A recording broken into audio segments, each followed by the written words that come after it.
Hi guys, I'm Jenny O'Connor and I help multi-passionate creatives kick overwhelm to the curb and fit all their shiny objects into a life and business they love. If you're multi-passionate, you might have three things that you struggle with: clarity, confidence, and focus. Focus is a big one. They don't call it shiny object syndrome for no reason.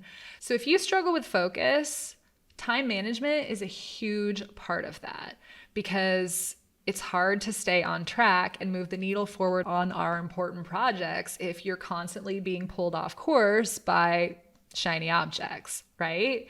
So I'm here today to talk to you about something that I think is the most useful way to start to get a handle on time management for yourself in your own life and business. I don't know if you were aware, but there is a free app called Toggl. And it's TOGGL, no E.com.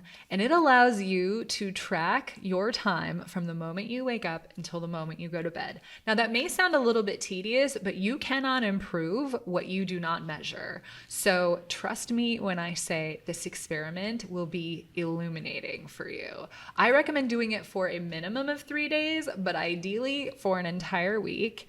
And track your time, not just spent working. Track your time even after you're off the clock, so to speak, because if you stop working at 5, but then you watch 7 hours of TV, that's going to show you a spot where you might be spending your time unwisely.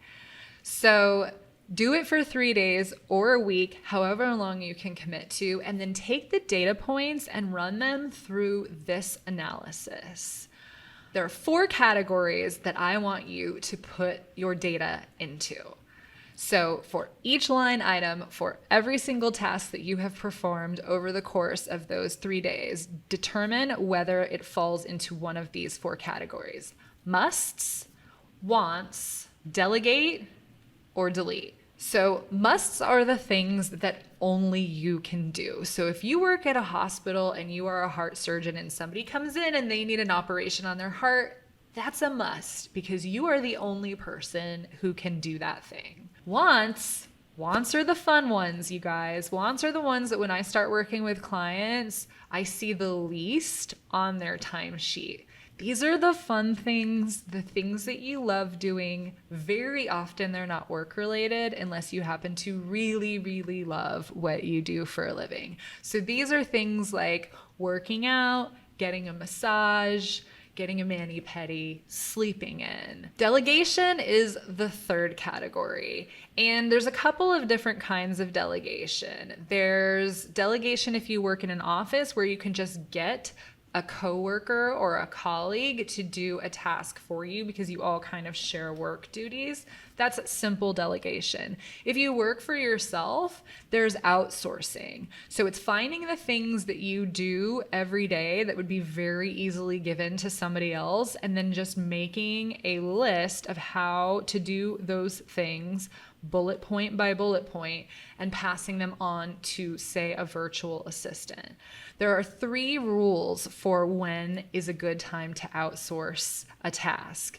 If someone else can do it faster, better, or cheaper than you, it should be outsourced. There is another type of delegation, though, called insourcing, and this is for stay-at-home moms or people who live with a partner or a roommate. Insourcing is where you identify on your task list all of the things that you currently do for the people that you live with that they can do for themselves and that you do not have to pay them for. Because truly, if you want to regain control of your time, not doing those things anymore is like the first step to getting there.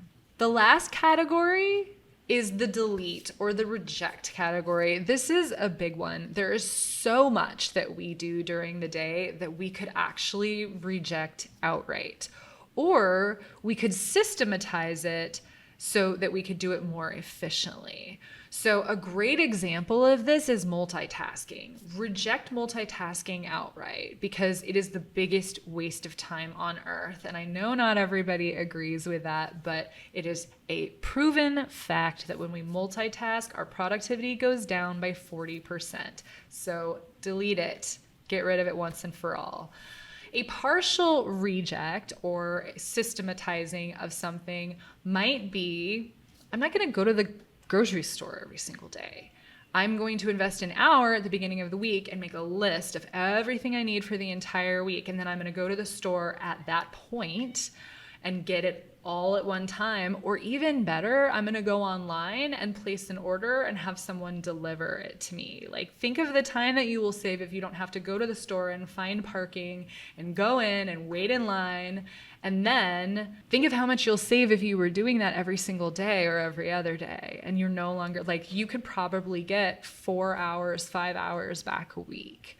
So tracking your time and then running it through this analysis is the first way to start stealing back spare moments here and there that, if you do this effectively, can add up to more than 24 hours in a month. So good luck. Drop any comments that you have below or questions, and I will be sure to respond to them. And be sure to subscribe so you don't miss my future videos about how to better manage your time.